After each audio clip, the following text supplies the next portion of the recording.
আমার জীবনে, ক্ষুদ্র জীবনে যতবার প্রশাসনের মুখোমুখি হয়েছি ততবার প্রশাসন বুঝিয়েছে আমাদেরকে যে আপনারা এইভাবে কথা না বললে হয় না। বললাম কিভাবে? করে আল্লাহর আইন চাই, সৎ লোকের শাসন চাই, এগুলো না বললে হয় না। আমি বলেছি স্যার আপনাদের সঙ্গে আমাদের কোনো শত্রুতা নাই, আমাদের শত্রুতা হলো আল্লাহর আইনের বিরোধী যারা আইন বানায় তাদের বিরুদ্ধে। বলেন ঠিক কিনা?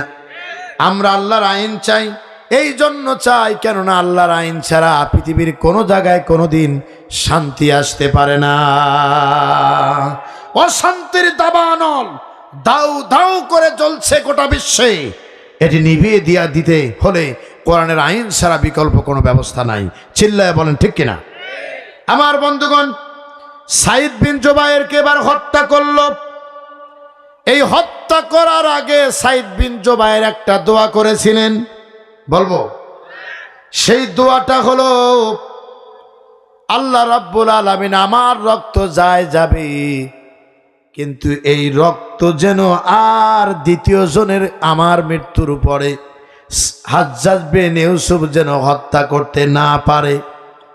মাজলুমের দোয়া আল্লাহ রাব্বুল আলামিন কবুল করলেন। সাইদ বিন জুবায়ের বলে, মৃত্যুর পরে হাজ্জাজ বিন ইউসুফ অনুগত লোকজনদের ডেকে বলেছে, আমি যখনই বিছানায় ঘুমাইতে যাই আমার মন বলে সাইদ বিন জুবায়ের মনে হয় আমার পা ধরে টেনে নিয়ে যাচ্ছে। জালেমরা কখনো সাময়িক সময় ছাড়া দীর্ঘমেয়াদী কখনো সফলতা হয় না, সফল হতে পারে না। এই জন্য মনে রাখবা মুসলমানেরা, আল্লামা সাইদি বলেছিলেন, যেভাবে অত্যাচার করতেছো, জুলুম করতেছো, নির্যাতন করতেছো, নিপীড়ন করতেছো, এমন একদিন আসবে পালানোর জন্য ইন্দুরের গর্ত তোমরা খুঁজে পাবা না। তাই হয়েছিল কিনা বলেন? মাজলুমের দোয়া কবুল হয়ে গেল। কথায় কথায় বলা হয় মৌলবাদ, টুপি দেখলেই মৌলবাদ, আলেম ওলামার কথা শুনলেই মৌলবাদ। উনি বলেছিলেন আমাদের যারা মৌলবাদ বলে তারা হলো আগাবাদ, আগা হলো উপরে, মূল হলো নিচে। আমরা মূলে হলাম 12 কোটি, এই 12 কোটি মিলে গোড়া ধরে একটু নাড়া দিলে উড়ে গিয়ে মামু বাড়ি দিল্লি যা পড়বা। সত্যি সত্যি তাই হয়েছে। মাজলুমের দোয়া কবুল হয়ে গেছে। আল্লাহ যেন ওপারে হুজুরকে ভালো রাখেন, এটাকে আমিন বলা যাবে? তার বিরুদ্ধে অভিযোগ প্রমাণিত করে মদিনায় থেকে তাকে গ্রেফতার করা হলো। হাজ্জাজ বিন ইউসুফের অনুগত লোকজন হযরতে সাইদ বিন জুবায়েরকে তারা গ্রেফতার করলো। মদিনা থেকে নিয়ে গিয়ে সাইদ বিন জুবায়েরকে নিয়ে হাজ্জাজ বিন ইউসুফের সামনে যখন গিয়েছে, হাজ্জাজ বিন ইউসুফ দেখে বলল, সাইদ বিন জুবায়ের তুমি কি জানো না আমার বিরুদ্ধে কথা বললে তোমার পরিণতি অত্যন্ত ভয়াবহ হবে? এটা কি তোমার জানা ছিল না? সাইদ বিন জুবায়ের মধ্যে মুজাহিদ ডেকে বললেন, ও জালেম ভালো করে শোনো, আমি সাইদ বিন জুবায়ের বলছি, আমি কোন জালেমের চোখ রাঙানিকে পরোয়া করি না। বলো আল্লাহু আকবার। সাইদ বিন জুবায়ের হাজ্জাজ বিন ইউসুফ ছিলেন একজন স্বৈরা শাসক। এই আরো ওলামায়ে কেরামদেরকে যেমন আমরা এখনো দেখেছিলাম গ্রেফতার করা হয়েছিল, আমাদের কোরআনের পাখি তিনি প্রায় 1 যুগ জেলখানায় বন্দী থাকলেন। পরিশেষে তাকে মেডিকেল কিলিং এর মাধ্যমে এ দুনিয়া থেকে তার বিদায় করে দেওয়া হলো। একটা বারের জন্য তিনি বাতিলের কাছে আপোষ করে নাই। আল্লাহু আকবার বলেন। আপনারা কি আপোষ করতে চান? আমরা ঈমান নিয়ে মরতে চাই, বলেন ঠিক কিনা? হযরতে সাইদ বিন জুবায়ের হাজ্জাজ বিন ইউসুফকে ডেকে বললেন, তুমি আমারে কেন গ্রেফতার করেছো? বলো বলো, তুমি তো আমাকে গ্রেফতার করে ভুল করে ফেলেছো, কেননা আমি তো মাথা নত করব না। মুমিনদের মাথা কখনো বাতিলের কাছে নত হয় না। তাহলে তুমি ভালো করে শুনে রাখো, তোমায় আমাকে গ্রেফতার করে আমার মুখ বন্ধ করতে পারবে না। এবার সাইদ বিন জুবায়েরকে হাজ্জাজ বিন ইউসুফ ডেকে বলল, যদি তা না হয় তাহলে মরার জন্য প্রস্তুত গ্রহণ করো। কিভাবে তোমাকে মারলে তুমি খুশি হও একটু বলো। সাইদ বিন জুবায়ের ডেকে বললেন, জালেম রে, আমার তুমি হত্যা করবা, তুমি উপভোগ করবা, আমি জীবন দেব আল্লাহর জন্যে। আর তুমি আমাকে বলতেছো কিভাবে হত্যা করব। তাহলে আমিও তোমারে বলছি কিয়ামতের দিন যেভাবে হত্যা করলে তুমি সন্তুষ্ট থাকো, অর্থাৎ কিয়ামতের দিন আমি তোমাকে হত্যা করব। কত বড় বুকের পাটা হলে একজন রাষ্ট্রপ্রধানের সামনে দাঁড়ায়া হুঙ্কার দিয়ে বলতেছে কিয়ামতের দিন আমি তোমারে যেভাবে আঘাত করলে খুশি হও ওইভাবে আজকে তুমি আমারে আঘাত করো। তারপরও কথা দিচ্ছি এই মাথা আল্লাহ রব্বুল আলামিন ছাড়া কারোর কাছে আমি নত করব না। হাজ্জাজ বিন ইউসুফ ডেকে বলল, এত অহংকার কিসের, এত গর্ব কিসের? এরে নিয়ে যাও। জল্লাদকে নিয়ে জল্লাদের হাতে তুলে দেওয়া হলো। বলে দেওয়া হলো, জল্লাদ সাইদ বিন জুবায়েরকে নিয়ে গিয়ে দেহ থেকে মাথাটা আলাদা করে দাও। একজন জগৎ বিখ্যাত আলেম তিনি, তার মাথাটা দেহ থেকে আলাদা করে দেওয়ার জন্য পারমিশন দিয়ে দেওয়া হলো। চলে যাচ্ছেন জল্লাদের সঙ্গে, প্রতিমধ্যে হেসে ফেললেন। আল্লাহু আকবার বলেন। আসামিকে ধরে আবার হাজ্জাজ বিন ইউসুফকে কাছে নিয়ে এসে জিজ্ঞাসা করলেন, জাহাপানা, জীবনে এত আসামি মারার জন্য নিয়ে গিয়েছি, তাকে কতল করার জন্য নিয়ে গিয়েছি, আসামি কান্না করেছি, এইভাবে তো হাসার মতো কোনো আসামি পাই নাই, কেন হাসলে একটু জিজ্ঞাসা করেন। সুবহানাল্লাহ বলেন। হাজ্জাজ বিন ইউসুফ বলল, কেন হেসেছো বলো? বলে, আমি হেসেছি এই জন্যে যে ক্ষমতার লোভেই দুনিয়ার মোহে পড়ে একজন আলেম পর্যন্ত তোমার সামনে সম্মান দিতে পারলা না, আমারে হত্যার জন্য দিয়েছো। মনে রাখবা তোমার কিন্তু এই করুণ পরিণতি ভোগ করতে হবে, এর ভিতরে কোনো সন্দেহ নাই। আমার বন্ধুগণ, হাজ্জাজ বিন ইউসুফ বলল, তারে নিয়ে যাও। নিয়ে যায় কাবার দিকে মুখ করে যখন তারে শোয়া দিয়েছে, তলোয়ার দিয়ে তার মাথা থেকে দেহটাকে, মাথার দেহ বিচ্ছিন্ন করে দিবে, এমন সময় হাজ্জাজ বিন ইউসুফ অনুগত সেই জল্লাদের সামনে সাইদ বিন জুবায়ের পড়লেন, ইন্নী ওয়াজ্জাহাতু ওয়াজহিয়া লিল্লাযী ফাতারাস সামাওয়াতি ওয়াল আরদা হানিফা ওয়া মা আনা মিনাল মুশরিকিন। আমি দুনিয়ার সব কিছু থেকে মুখ ফিরিয়ে সেই মহান সত্তার দিকে আমার দিলটাকে রুজু করে দিলাম, যিনি কাবার মালিক, আর আমি মুশরিকদের অন্তর্ভুক্ত নয়। এবার জল্লাদ বলল, ওঠো, তোমারে মারবো না। সুবহানাল্লাহ বলেন। তোমারে মারবো না, আবার তোমারে নিয়ে যাবো হাজ্জাজ বিন ইউসুফের কাছে। হাজ্জাজ বিন ইউসুফের কাছে নিয়ে যা বললো, জাহাপানা,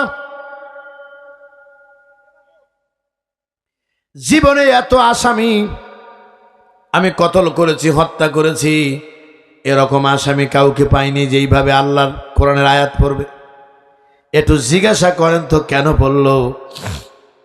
বলল, এই জন্য পড়েছি, তোমাদের কাছে তো মাথা নত করার কিছু নাই। ওয়াহুম রাকিউন, মুমিনরা কেবলমাত্র আল্লাহর কাছে মস্তক অবনত করবে। সংগ্রামী ভাইয়ের আমার, হাজ্জাজ বিন ইউসুফ এতটাই ক্ষমতার লোভী আর এতটাই দাপটে নেতা ছিলেন, উনি ডেকে বললেন, এরে নিয়ে যাও, কাবার দিকে মুখ না করে অন্য দিকে মুখ করে তারে জবে করে ফেলো। কাবার দিকে মুখ না দিয়ে অন্য দিকে মুখ করে সাইদ বিন জুবায়েরকে যেই শোয়া দিয়েছে, সাইদ বিন জুবায়ের সূরা বাকারার থেকে একটা আয়াত পড়লেন। সুবহানাল্লাহ বললেন না? ওয়ালিল্লাহিল মাশরিকি ওয়াল মাগরিবি ফাইনামা তুওয়াল্লু ফাসাম্মা ওয়াজহুল্লাহ। একটু আওয়াজ দিয়ে আল্লাহু আকবার বলা যাবে নাকি? ডেকে বলল, জালেমরা রে, তোরা আমারে কাবার দিকে মুখ দিয়ে তোরা আমারে শেষ বিদায় দিতে দিলি না। তোরা জেনে রাখিস, কাবার মালিকও যিনি, পূর্ব পশ্চিম সব কিছুর মালিক হলেন তিনি। ওই আল্লাহকে আমি ভালোবেসেছি, ওই আল্লাহর জন্য আমি আজকে জালেমের বিরুদ্ধে কথা বলেছি। আমার আল্লাহর ভালোবাসা যদি পাই, তাহলে সেই বান্দার আর কোনো টেনশন থাকতে পারে না। আল্লাহকে যারা বেসেছে ভালো, দুঃখ কি আর তাদের থাকতে পারে, হতাশা কি আর তাদের থাকতে পারে।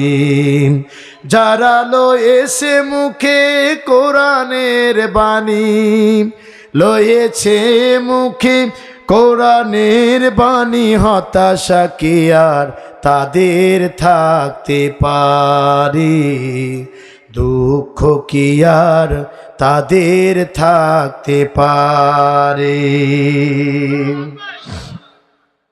সামনে বাড়ালো পা যারা আস নতুন পৃথিবী গড়তে, জানা তো আছে তাদের সবার কত যে হবে লড়তে। জীবনের সব পিছু টান তাই হেরে যায় বারে বারে, দুঃখ কি আর তাদের থাকতে পারে। আল্লাহু আকবার। আল্লাহকে যারা বেসেছে ভালো, দুঃখ কি আর তাদের থাকতে পারে, হতাশা কি আর তাদের থাকতে পারে। আমরা কাকে ভালোবাসবো? একসঙ্গে বলেন, কার ভালোবাসা চাই? আল্লাহর ভালোবাসা চাই। আল্লাহর ভালোবাসা যদি আমরা পাই তাহলে আমাদের জীবনেও কোনো দুঃখ ব্যথা বেদনা থাকবে না। বলেন ঠিক কিনা? আমার জীবনে, ক্ষুদ্র জীবনে যতবার প্রশাসনের মুখোমুখি হয়েছি ততবার প্রশাসন বুঝিয়েছে আমাদেরকে যে আপনারা এইভাবে কথা না বললে হয় না। বলো কিভাবে? করে আল্লাহর আইন চাই, সৎ লোকের শাসন চাই, এগুলো না বললে হয় না। আমি বলেছি স্যার আপনাদের সঙ্গে আমাদের কোনো শত্রুতা নাই, আমাদের শত্রুতা হলো আল্লাহর আইনের বিরোধী যারা আইন বানায় তাদের বিরুদ্ধে। বলেন ঠিক কিনা? আমরা আল্লাহর আইন চাই, এই জন্য চাই কেননা আল্লাহর আইন ছাড়া পৃথিবীর কোনো জায়গায় কোনোদিন শান্তি আসতে পারে না। অশান্তির দাবানল দাউ দাউ করে জ্বলছে গোটা বিশ্বে, এটি নিভিয়ে দিতে হলে কোরআনের আইন ছাড়া বিকল্প কোনো ব্যবস্থা নাই। চিল্লায় বলেন ঠিক কিনা? আমার বন্ধুগণ, সাইদ বিন জুবায়েরকে এবার হত্যা করল। এই হত্যা করার আগে সাইদ বিন জুবায়ের একটা দোয়া করেছিলেন, বলবো? সেই দোয়াটা হলো, আল্লাহ রাব্বুল আলামিন আমার রক্ত যায় যাবে, কিন্তু এই রক্ত যেন আর দ্বিতীয় জনের আমার মৃত্যুর পরে হাজ্জাজ বিন ইউসুফ যেন হত্যা করতে না পারে। মাজলুমের দোয়া আল্লাহ রাব্বুল আলামিন কবুল করলেন। সাইদ বিন জুবায়ের বলে, মৃত্যুর পরে হাজ্জাজ বিন ইউসুফ অনুগত লোকজনদের ডেকে বলেছে, আমি যখনই বিছানায় ঘুমাইতে যাই আমার মন বলে সাইদ বিন জুবায়ের মনে হয় আমার পা ধরে টেনে নিয়ে যাচ্ছে। জালেমরা কখনো সাময়িক সময় ছাড়া দীর্ঘমেয়াদী কখনো সফলতা হয় না, সফল হতে পারে না। এই জন্য মনে রাখবা মুসলমানেরা, আল্লামা সাইদি বলেছিলেন, যেভাবে অত্যাচার করতেছ, জুলুম করতেছ, নির্যাতন করতেছ, নিপীড়ন করতেছ, এমন একদিন আসবে পালানোর জন্য ইন্দুরের গর্ত তোমরা খুঁজে পাবা না। তাই হয়েছিল কিনা বলেন? মাজলুমের দোয়া কবুল হয়ে গেল। কথায় কথায় বলা হয় মৌলবাদ, টুপি দেখলেই মৌলবাদ, আলেম ওলামার কথা শুনলেই মৌলবাদ। উনি বলেছিলেন, আমাদের যারা মৌলবাদ বলে তারা হলো আগাবাদ। আগা হলো উপরে, মূল হলো নিচে। আমরা মূলে হলাম 12 কোটি। এই 12 কোটি মিলে গোড়া ধরে একটু নাড়া দিলে উড়ে গিয়ে মামু বাড়ি দিল্লি যা পড়বা। সত্যি সত্যি তাই হয়েছে। মাজলুমের দোয়া কবুল হয়ে গেছে। আল্লাহ যেন ওপারে হুজুরকে ভালো রাখেন, এটাকে আমিন বলা যাবে? আমার বন্ধুগণ, আসলে দীর্ঘ সময়ের আলোচনা, আমরা মনে করছি অল্প সময় হয়েছে, অনেক সময় কথা বলে ফেলেছি। ভাইজান আমি আর পারছি না, আমার একটু কালেকশন দেন, দয়া করে মেহেরবানি করে কেউ কিছু দেন, আমার কাছে একটু দেন। না দিলে তো দেখেন এখন 11টা 25 বেজে গেছে, 11:30 পর্যন্ত আলোচনা করতে চেয়েছিলাম। তেনারা আমার কথা রাখলেন না, রাখলেন ভুট্টো সাহেবের কথা আমারে 10 মিনিট পরে আনলেন। আমি তাতেই রাজি হয়ে গেলাম। ভাবলাম যে তারপরও যেন গরুর গোস্ত স্বাদটা একটু ভালো লাগে। আপনাদের আসে না একটু পরে খাওয়া? আল্লাহু আকবার বলেন। এই মেহমানদারির দাওয়াত আপনাদের দিছে তো নাকি? আল্লাহু আকবার বলেন। এই গভীর রাত্রে আপনারা খাবেন, আমাদের দিবেন তো সাথে ইনশাল্লাহ? শুকরিয়া, আলহামদুলিল্লাহ। না, আপনাদের এলাকার মানুষ যথেষ্ট পরিমাণ আতিথেয়তা করেছেন, যা বলার মতো নয়। মানুষগুলো টোটালি ভদ্র মানুষ, আলহামদুলিল্লাহ বলেন। আমি যেন মুসাফির, এই ভদ্রতার শেষ পর্যন্ত আপনাদের উপর সন্তুষ্ট থেকে যেন আল্লাহ আমাকে বিদায় করেন, বলেন আমিন। আরো চিল্লায় বলেন আমিন।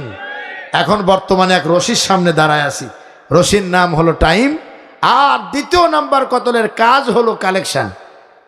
এখন এই কালেকশনের জন্য আসলে কিভাবে কালেকশন করলে আপনাদের সন্তুষ্ট হবে সেটা আমি জানি না। তবে যাওয়ার আগে আপনাদের বলছি, এই মসজিদ উন্নয়নমূলক কাজের জন্যে আপনারা কেউ 2000, 5000, 10,000, 20,000 যে যেমন পারেন তেমন তো দিবেনই, পাশাপাশি ভলেন্টিয়াররা রেডি থাকবেন ভিতরে প্রবেশ করার জন্যে।